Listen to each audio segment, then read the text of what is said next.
은혜로운 찬양 감사합니다.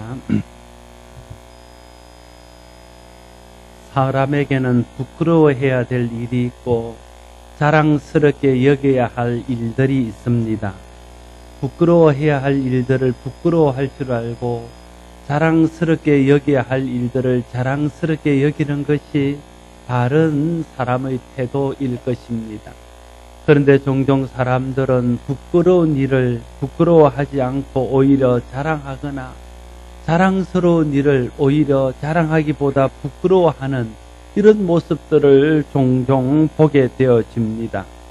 성도들에게도 부끄러워해야 될 일들이 있고 자랑스러워해야 할 일들이 있을 것입니다.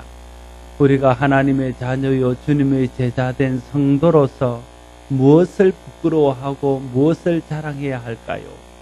오늘 본문은 사도 바울이 자신이 자랑하는 것에 대해서 말하고 있습니다. 16절 말씀에 보면 내가 복음을 부끄러워하지 아니하노니 이 복음은 모든 믿는 자에게 구원을 주시는 하나님의 능력이 됨이라. 먼저는 유대인에게요 그리고 헬라인에게로다 말씀하고 있는 것을 보게 됩니다. 사도 바울은 내가 복음을 부끄러워하지 않는다 말하고 있습니다. 이 말은 다르게 말하면 내가 복음을 자랑스럽게 여긴다는 뜻입니다. 내가 복음을 자랑한다는 뜻입니다.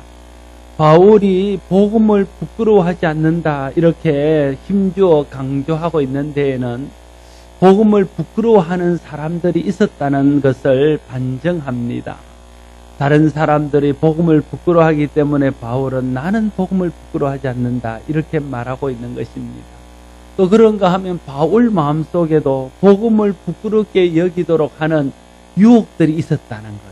그래서 내 마음속에 복음을 부끄러워하는 그런 유혹들이 있지만 나는 그 유혹을 이기고 복음을 부끄러워하지 않는다 이렇게 고백하고 있는 것입니다.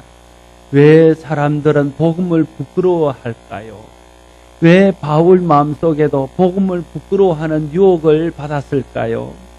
고린도전서 1장 23절에 보면 그 해답을 찾을 수 있습니다. 고린도전서 1장 23절은 말하기를 우리는 십자가에 못 박힌 그리스도를 전하나 유대인에게는 끄리끼는 것이요 이방인에게는 미련한 것이로되 라고 기록하고 있습니다. 십자가에 못 박힌 것을 전하는 것이 복음입니다. 그런데 이 복음이 유대인들에게는 끄리끼는 것이고 헬라인을 비롯한 이방인들에는 미련한 것이 된다 하는 것이죠. 유대인들이 이 복음을 끄리끼는 것으로 여기는 이유는 유대인들이 예수님을 메시아로 인정하지 않고 신성모독죄를 저질러서 십자가에 달려 죽은 한 거짓 선지자로 생각하기 때문에 그렇습니다. 유대인들은 예수님이 한 가난한 목수의 아들로 태어나서 비천한 갈릴리 사람들의 친구가 되어 살다가 신성모독죄를 저지르고 강도와 함께 십자가에 달려 죽은 그런 사람으로 생각했습니다. 그래서 그들은 예수의 십자가를 믿고 예수 그리스도의 복음을 믿는 것을 꺼리껴 했습니다. 그런가 하면 헬라인들과 이방인들은 십자가에 돌아가신 예수 그리스도를 믿기만 하면 자기의 행위와 상관없이 구원받는다는 것이 이치에 맞지 않고 논리적으로 받아들이기 어려운 미련한 소리처럼 들렸다고 생각했습니다. 그래서 복음을 믿는 것은 어리석은 일이라 생각한 것이지요. 이런 이유로 해서 많은 사람들은 복음을 부끄러워했습니다. 복음을 전하면 유대인들에게 끄리끼는 사람 취급받기 때문에 그렇습니다. 복음을 전하면 헬라인이나 다른 이방인들에게 어리석은 사람 취급을 받기 때문에 그렇습니다. 그래서 사람들이 복음을 드러내기를 주저하고 복음 전하는 것을 부끄러워했습니다. 바울 마음속에도 동일하게 그런 유혹을 있었습니다. 왜냐하면 바울이 복음을 전할 때도 그런 취급을 받았기 때문에 그렇습니다. 오늘도 똑같은 상황이 아니겠습니까? 우리가 복음을 말하고 복음을 믿고 복음을 전하면 사람들이 우리를 조롱하고 비웃고 무시하고 예수를 믿는 것을 어리석은 일처럼 생각하며 복음을 전하는 것을 창피한 일인 것처럼 생각하고 한심한 사람처럼 여깁니다. 그래서 사람들은 복음을 전하는 것을 부끄러워합니다. 복음을 전하는 것을 부끄럽게 여기도록 우리 마음속에 유혹을 받습니다. 그런데 어떻게 복음을 부끄러워하는 유혹을 극복할 수 있을까요? 사도 바울은 복음을 부끄러워하고자 하는 그런 마음의 유혹들을 어떻게 이겨냈을까요? 바울은 유대인들이 꺼리는 것으로 여기고 이방인들이 어리석은 것으로 여기는 복음이 실상은 모든 믿는 자에게 주시는 구원을 주시는 하나님의 능력이라는 사실을 확신했습니다. 이 확신이 복음을 부끄러워하지 않게 했고 이 확신이 사람들이 어떻게 그것을 받아들이든지 간에 복음을 자랑스럽게 여기도록 하는 힘이 되었습니다. 오늘 우리도 사람들이 비웃고 조롱하고 무시한다 할지라도 실상은 복음이 모든 믿는 자를 구원하는 하나님의 유일한 능력이라는 것을 믿는다면 복음을 부끄러워하지 않을 것입니다. 복음을 자랑스럽게 여길 수 있을 것입니다. 바울 당시 로마인들은 자기의 권력과 힘을 자랑했습니다. 강력한 나라와 또 그 제국에 누리는 여러 가지 부귀영화들을 자랑했습니다. 그런가 하면 헬라인들은 자신들이 가지고 있는 찬란한 문화유산과 철학과 문학과 여러 가지 지식과 지혜들을 자랑스럽게 여겼습니다. 또 유대인들은 종교적인 자부심이 대단해서 종교적인 우월성을 자랑했습니다.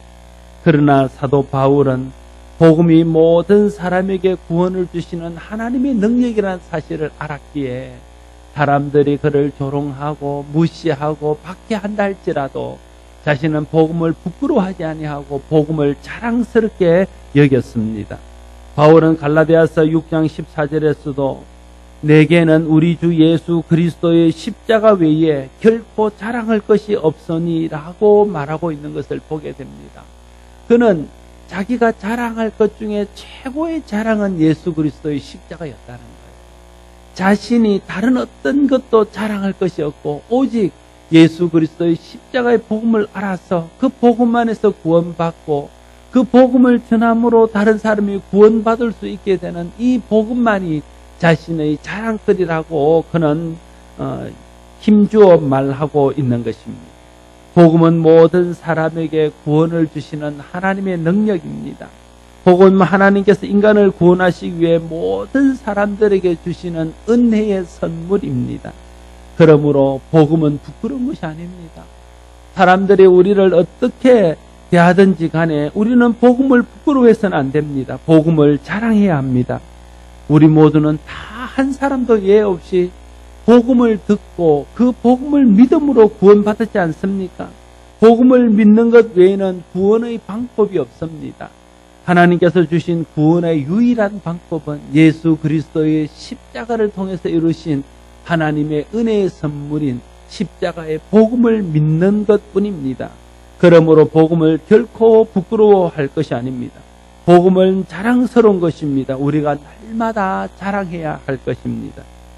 진짜 부끄러운 것은요, 사람들이 조롱하고 사람들이 비웃는 것이 아닙니다. 정말 부끄러운 것은 부끄러운 일을 하는 것이 부끄러운 것입니다. 아무리 사람들이 칭찬하고 좋아해도 부끄러운 일을 하는 것은 부끄러운 것입니다. 반대로 아무리 사람들이 조롱하고 비웃고 무시한다 할지라도 부끄러운 일을 하지 않으면 그것은 부끄러운 일이 아닙니다. 우리가 이걸 알아야 됩니다. 법을 정직하게 지키고 또 법대로 사는 사람들을 혹 세상 사람들 어리석다 그러고 미련하다 그러고 조롱합니다. 그렇다고 해서 법대로 살고 정직하게 사는 것이 부끄러운 일입니까? 사람들이 단순히 잘못 부끄러워할 뿐이지 그것은 정말 부끄러운 일이 아닙니다. 오히려 사람들이 법을 어기며 자기들이 꾀를 써서 탈세를 하고 여러 가지 불법적인 일을 하는 것들을 자랑스럽게 말하지만 그것이 실상은 부끄러운 일입니다. 사람이 복음을 조롱한다고 해서 복음이 부끄러운 것이 될 수 없습니다. 사람이 복음을 무시한다고 해서 복음이 자랑스럽지 않은 것이 될 수 없습니다. 복음의 내용이 모든 믿는 사람들을 죄에서 구원하며 영원한 형벌에서 구원하며 지옥에서 건져서 영원한 천국으로 옮기는 것이기 때문에 누가 뭐래도 사람들이 어떻게 대해도 복음은 자랑스러운 것이고 복음은 부끄러워할 것이 아니라는 것입니다. 사람들이 복음을 부끄러워하고 조롱하고 비웃는다 할지라도, 그래서 우리 마음속에 복음을 부끄러워하고자 하는 그런 유혹들이 있다 할지라도 복음만이 모든 사람을 구원으로 인도하는 유일한 구원의 길인 것을 깨닫고 복음을 부끄러워하지 않으면 복음을 자랑할 수 있기를 바랍니다. 만약에 복음을 처음 받았던 12사도를 비롯한 초대교회 사도들이 사람들이 복음을 비웃고 복음을 조롱하고 복음 전하는 자들을 박해한다고 해서 복음을 부끄럽게 여기고 복음을 드러내지 않았더라면 복음이 우리에게까지 전해졌겠습니까? 많은 사람들이 복음을 비웃고 복음을 조롱하고 복음 전하는 사람들을 박해했지만 복음이 유일한 모든 사람을 구원하는 구원의 길인 것을 그들이 확신하고 경험을 통해서 알았기 때문에 그들이 어떤 상황 가운데서도 복음을 부끄러워하지 아니하고 복음을 자랑함으로 그 복음이 오늘 우리에게까지 이르게 된 것입니다. 오늘도 우리가 복음을 부끄러워한다면 더 이상 복음은 다른 사람에게 확장되지 못할 것입니다. 그러나 우리가 복음을 부끄러워하지 아니하고 복음을 자랑하게 될 때에 이 복음은 땅끝까지 이르러 주님 오시는 길을 예비하는 그런 은혜가 있게 되어질 것입니다. 우리 모두 복음을 부끄러워하고자 하는 유혹을 받을 때 생각하십시오. 오직 복음만이 모든 믿는 자에게 구원을 주시는 하나님의 유일한 능력입니다. 이 사실을 믿고 복음을 자랑스럽게 여기며 복음을 자랑할 수 있는 우리 모두가 될 수 있기를 바랍니다.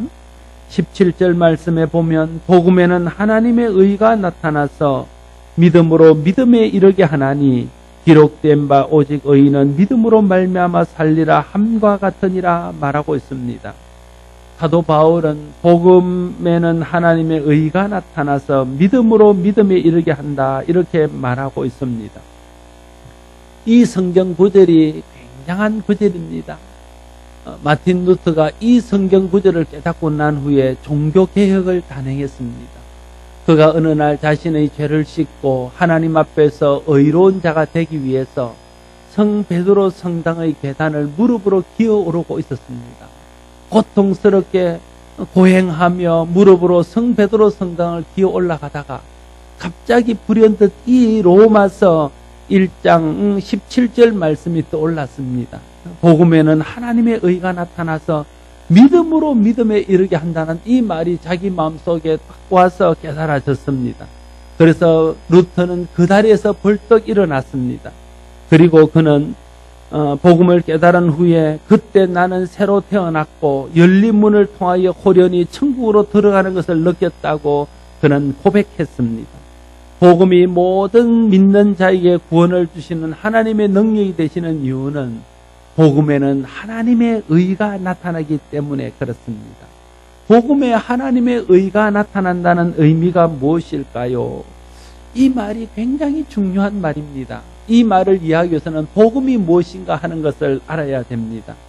복음은 예수 그리스도께서 우리의 죄값을 대신 치르고 십자가에 달려 돌아가심으로 우리의 죄가 사함을 받고 누구든지 예수 그리스도를 믿는 자는 예수 그리스도의 보혈의 공로를 힘입어 의롭게 되고 구원받는다는 것이 복음입니다. 이것을 믿는 사람이 복음을 믿는 사람이고 이것을 믿는 사람이 구원에 이르게 되어집니다.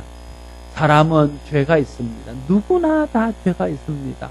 아담 이후에 태어난 모든 후손들은 마음속에 죄성을 가지고 있어서 늘 죄 가운데 시달리며 죄를 짓고 죄책감에 시달리고 죄를 짓고 죄의 정죄감 속에서 괴로워하며 살아가게 되어져 있습니다. 죄가 무엇입니까? 죄는 어떻게 우리 속에 들어왔습니까? 하나님께서 이 땅에 최초의 법을 선포하셨습니다.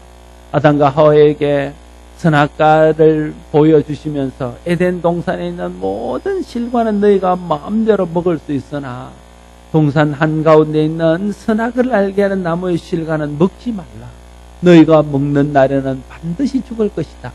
그것이 하나님께서 최초로 인간에게 주신 하나님의 법입니다. 그런데 그 법을 어기기 전에는 모든 사람은 아무런 문제가 없었습니다.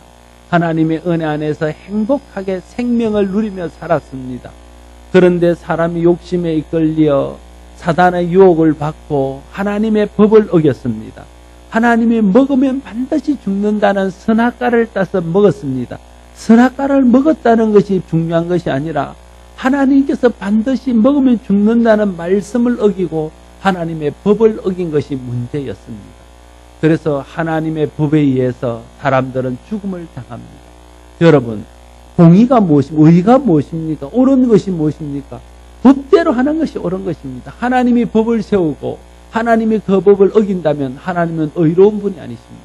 그러나 하나님은 당신이 하신 말씀을 다 지키십니다.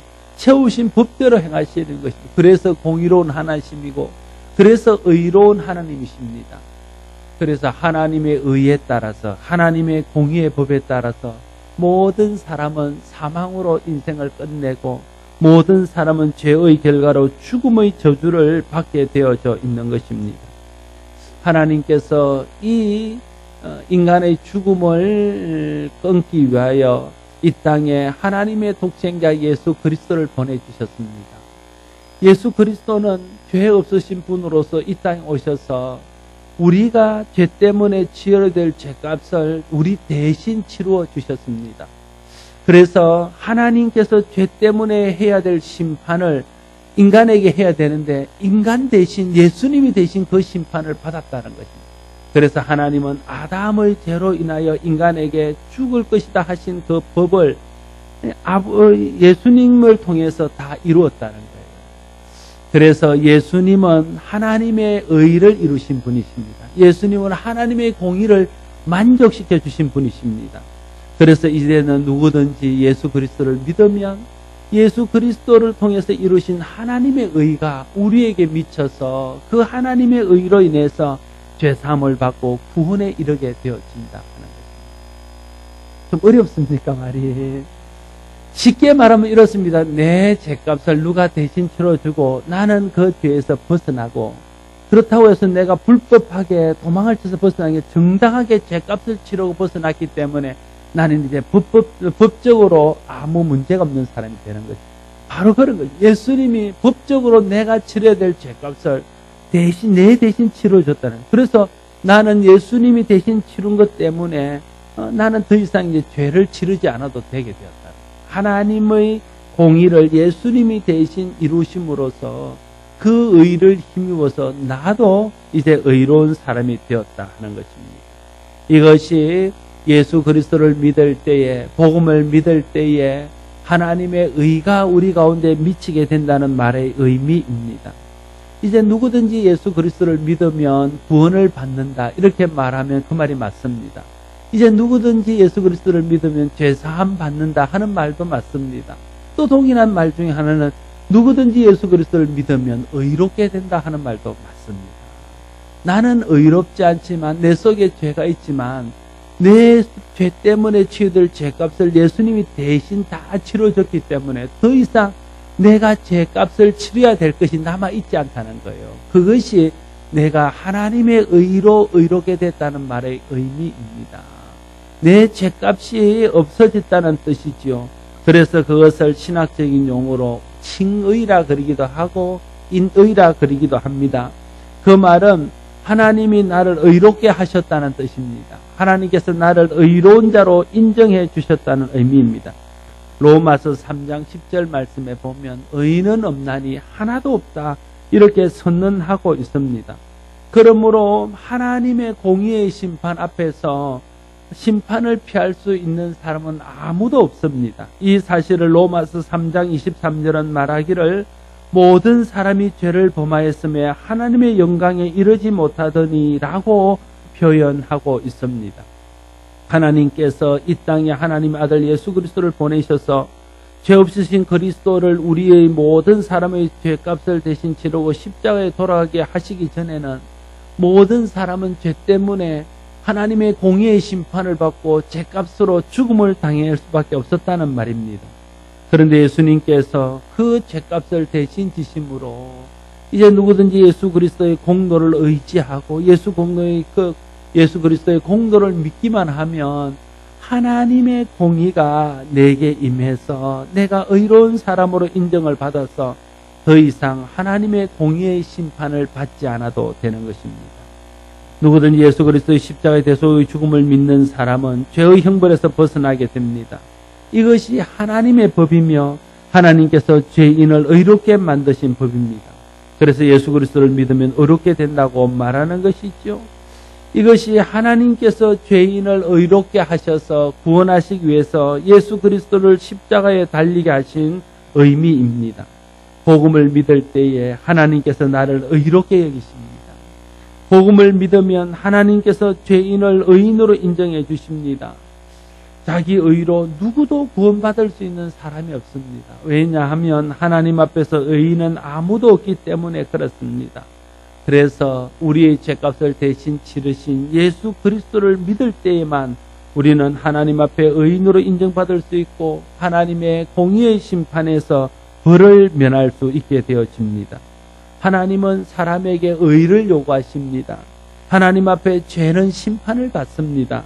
그러나 우리에게는 의가 없습니다. 그런데 하나님께서 예수 그리스도의 십자가를 통해서 하나님의 의를 우리에게 선물로 주셨습니다. 그래서 예수 그리스도를 믿는 사람은 하나님의 의로 말미암아 의로워져서 하나님이 요구하시는 의를 지닌 의인이 되는 것입니다. 의인이 됐다는 말은 내가 어떤 의로운 행동을 해서 의인이 된 것이 아닙니다. 내 공로와 의지 없이 상관없이 내 행위와 상관없이 예수 그리스도께서 내 죄값을 대신 치르고 더 이상 내가 죄값을 치를 것이 남아있지 않아서 하나님 앞에서 의인이 된 것입니다. 그런 의미에서 우리는 의인입니다.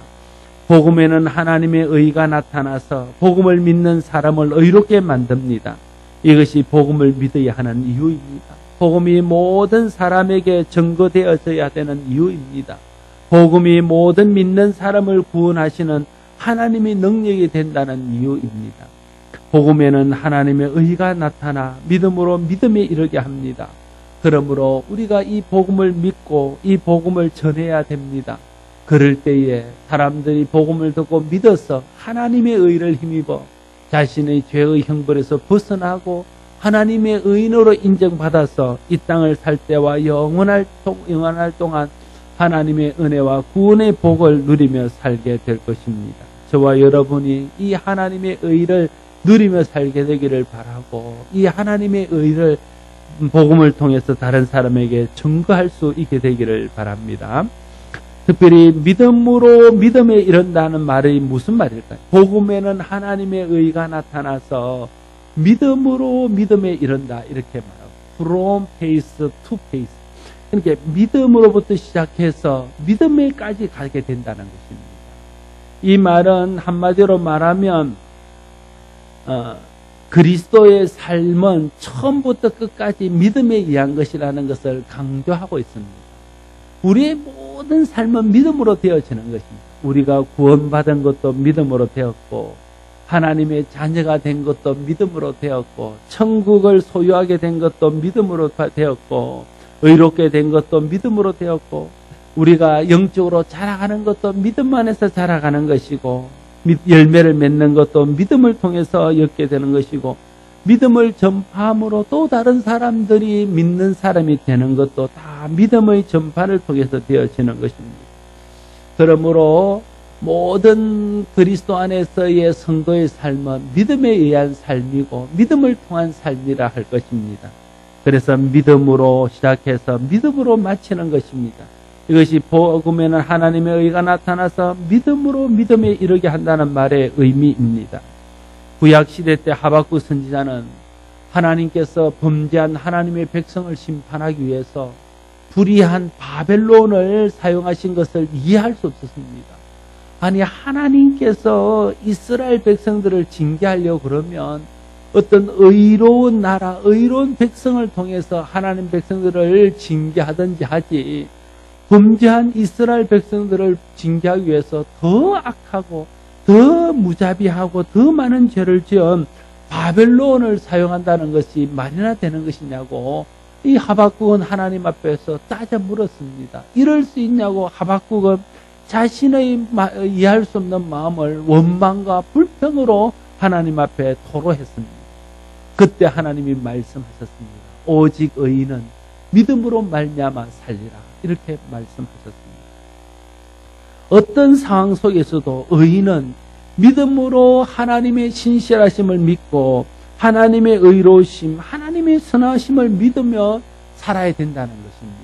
우리의 눈앞에 보이는 환경으로 사는 것이 아니라 되어지는 일들로 사는 것이 아니라 믿음을 통해서 산다는 것입니다. 이것이 믿음의 삶임을 말하고 있습니다. 지금 우리 앞에 닥치는 현실들은 내가 이해할 수 없고 내가 받아들일 수 없는 일이지만 하나님이 살아계시고 하나님이 선하시고 하나님이 신실하시기 때문에 믿음으로 하나님을 바라고 믿음으로 인내하고 믿음으로 기다린다는 거예요. 그러면 하나님의 선하심을 경험하게 되고 하나님의 의로우심을 맛보게 되어지고 하나님의 온전하심이 드러나는 날이 올 것이라는 겁니다. 그래서 하박국은 이런 상황을 내가 당장 이해할 수는 없지만 이런 상황을 내가 받아들일 수는 없지만 이런 상황이 어떤 상황인지 내 상식으로는 도저히 이해할 수 없는 일이지만 하나님이 하시는 일이기 때문에 하나님이 선하시고 하나님이 살아계시기 때문에 이 일을 통해서 하나님의 의를 드러낼 것이다. 그렇게 믿고 그는 믿음으로 하나님의 뜻을 받아들인 것입니다. 그래서 오직 의인은 믿음으로 말미암아 살리라 그렇게 말하고 있는 것입니다. 오늘도 믿음으로 의인은 믿음으로 살아야 됩니다. 이 말은 바꾸어 말하면 믿음으로 사는 사람이 의인입니다. 여러분 어떤 사람이 의인입니까? 의로운 행동을 많이 하는 사람이 의인입니까? 세상에서는 그런 사람을 의인이라 인정할 것입니다. 그러나 하나님이 인정하시는 의인은 믿음으로 사는 사람이 의인입니다. 하나님께서 아브라함을 향하여 창세기 15장 6절에서 이렇게 말씀하셨습니다. 아브라함이 여호와를 믿으니 여호와께서 이를 그의 의로 여기십니다. 아브라함을 의로운 사람으로 의인으로 하나님이 인정하셨습니다. 무엇을 보고 그랬습니까? 아브라함이 이삭을 바치기 전에 한 이야기입니다. 아브라함의 행위를 보고 하신 말씀이 아닙니다. 아브라함이 하나님을 믿고 하나님의 선하심, 하나님의 의로심을 믿고 하나님의 뜻에 순종하고 하나님의 뜻을 따라 살는 것을 보고 그것을 아브라함의 의로 여기셨다. 이렇게 말하고 있는 것입니다. 하나님 앞에 믿음으로 사는 것이 의롭게 사는 것입니다. 믿음으로 사는 사람이 의로운 사람이고 의로운 사람은 믿음으로 살아야 됩니다. 내가 하나님 앞에 의로운 사람인지 그렇지 않는 사람인지를 알 수 있는 비결은 내가 믿음으로 사는 사람인지 그렇지 않은 사람인지를 보면 알 수 있습니다. 내가 아무리 도덕적인 사람이고 내가 아무리 윤리적으로 흠이 없는 사람이고 내가 아무리 법을 어기지 않고 사람에게 해를 끼치지 않는 사람이라 할지라도 그래서 모든 사람들이 나를 의롭다 하고 세상 사람들이 나를 의인이라고 인정한다 할지라도 내가 믿음으로 하나님 앞에 살지 않으면 하나님 앞에서는 의로운 사람이 아닙니다. 모든 사람은 다 죄인입니다. 하나님 보실 때는 거기가 50보 100보입니다. 다만 믿음으로 내가 죄인인 것을 알아서 하나님의 은혜를 의지하고 주의 복음 안에서 살며 하나님의 신실하심을 기대어 사는 믿음의 사람이 하나님 보실 때 의로운 사람이라 인정받는 사람이라는 것입니다. 사람들은 하나님의 의를 따르는 대신 자기 의를 내세우고 싶어 합니다. 이것이 우리 속에 있는 죄성입니다. 그러나 믿음으로 하나님의 의를 선물 받은 사람은 하나님의 의에 복종합니다. 하나님의 의를 드러내기를 즐겨합니다. 이것이 믿음으로 사는 것입니다. 오직 의인은 믿음으로 말미암아 살리라 말씀하셨습니다. 이해할 수 없는 일을 당해도 믿음으로 반응하며 믿음으로 사는 사람이 의인입니다. 혹 여러분들이 받아들이기 어려운 현실이 있습니까?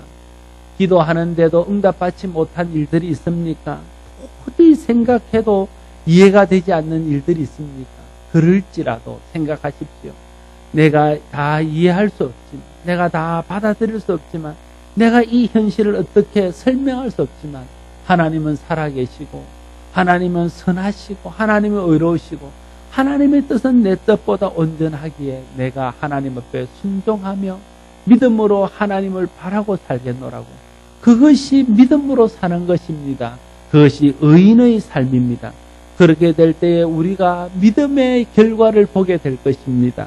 믿음의 복을 받게 될 것입니다. 믿음의 열매들을 거두게 되어질 것입니다.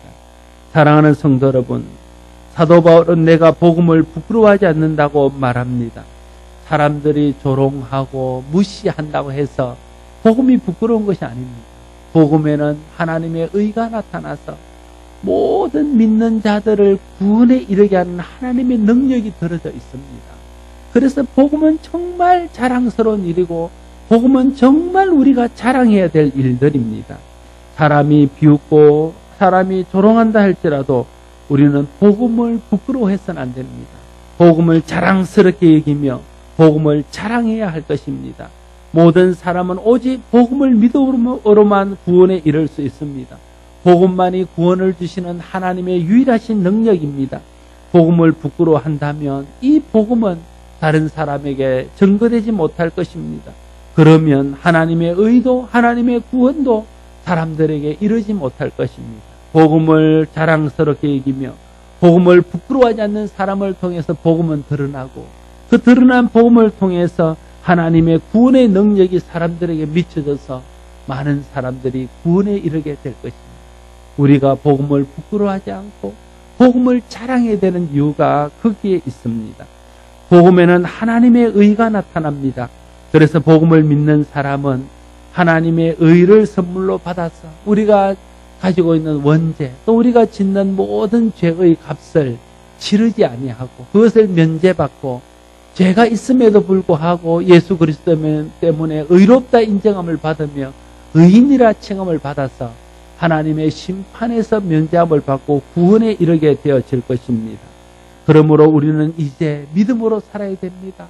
하나님의 은혜로 의롭게 된 사람은 하나님을 믿음으로 의로운 사람이 된 사람들은 믿음으로 살아야 됩니다. 의인의 삶은 믿음의 삶입니다. 의인다운 삶은 믿음으로 사는 것입니다. 믿음으로 살 때 하나님 앞에서 의롭게 사는 것입니다. 아무리 내가 도덕적으로 완벽하게 살지라도 내가 믿음으로 살지 않으면 나는 의로운 사람이 아닙니다. 내가 좀 허물이 있고 내가 좀 약점이 있을지라도 내가 오직 여호와 하나님만을 바라고 믿음으로 생각하고 믿음으로 말하고 믿음으로 결정하고 믿음으로 결단하고 믿음으로 행동한다면 나는 하나님 앞에 의로운 사람이 될 것입니다. 믿음으로 의롭다함을 받은 사람은 이제 믿음으로 살아야 됩니다.